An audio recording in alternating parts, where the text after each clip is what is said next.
നമ്മളിപ്പോൾ ലോക ഫുട്ബോളിൽ ഇപ്പം നമ്മുടെ മുമ്പിലുള്ള ഒരു പ്രധാന ആളാണ് നമ്മൾ മെസ്സി എന്ന് പറയുന്ന കളിക്കാരൻ. ആ മെസ്സി എന്ന് പറയുന്ന കളിക്കാരനാണ് ഒരു ലോകകപ്പ് വാങ്ങിച്ചു കൊടുത്ത് അർജൻറ്റീനയ്ക്ക്. അർജൻറ്റീനയ്ക്ക് മുമ്പ് ലോകകപ്പ് വാങ്ങിച്ചു കൊടുത്ത ഒരാളുണ്ട്. അദ്ദേഹം ദൈവത്തിൻ്റെ കൈയുമായിട്ട് വന്ന ആളാണ്. അപ്പോൾ അതിനെക്കുറിച്ച് പലരും ഇപ്പോൾ സംശയിച്ച് പറയുക, ദൈവത്തിൻ്റെ കൈ എന്ന് അദ്ദേഹം പറഞ്ഞത് അദ്ദേഹം കള്ളക്കളി കളിച്ചതല്ലേ? അല്ല. മൈതാനത്ത് ഉയർന്നു വരുന്ന പന്താ. ആ പന്തിന് എല്ലാവരും ചാടി. 2 ഡിഫൻഡർമാരുമുണ്ട്, ഇയാളുണ്ട്. ഇയാൾക്ക് ചാടിയിട്ട് എത്തിയില്ല. കാരണം ഇദ്ദേഹം ഉയരത്തിൽ ലേശം കുറവാണ്. കൈ കൊണ്ടൊന്ന് തട്ടി. അദ്ദേഹം തിരിച്ച കൈ കൊണ്ട് തട്ടിയാൽ അപ്പോൾ ഉറപ്പല്ലേ, വിസിൽ അടിക്കും.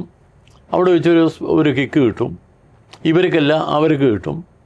മറ്റ് കൈ കൊണ്ട് തട്ടുമ്പോൾ വേറെ ഒന്നും ഉദ്ദേശിച്ചില്ല. പക്ഷെ ഗോളായിട്ട് ശ്രദ്ധിക്കേണ്ട കാര്യം, ഒരു ഗോളടിച്ചാൽ ഒരു കളിക്കാരൻ്റെ അപ്പോഴുണ്ടായിരുന്ന മാനസികാവസ്ഥ എന്തായിരിക്കും? ആ മൈതാനം മുഴുവൻ നിറഞ്ഞോടും ഗോളടിച്ച് എന്ന് പറഞ്ഞിട്ട്. എന്നാൽ മറഡോണ ഒരു ചലനമില്ലാതെ നിൽക്കുകയായിരുന്നു. റഫറി തീരുമാനിച്ച് ഗോളാന്ന്. മറ്റവർ പ്രതിഷേധിച്ച്, ജർമ്മനിക്കാരാ. ആ പ്രതിഷേധങ്ങളൊന്നും വകവെച്ചില്ല. റഫറി പറഞ്ഞു ഗോള്. ആ ഗോളിനെ കുറിച്ചാണ് ഇദ്ദേഹത്തോട് ചോദിച്ചത് പത്രക്കാർ അവസാനം.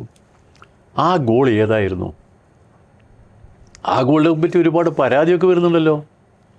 അപ്പോൾ അദ്ദേഹം പറഞ്ഞു, ദൈവത്തിൻ്റെ കൈയും എൻ്റെ തലയും.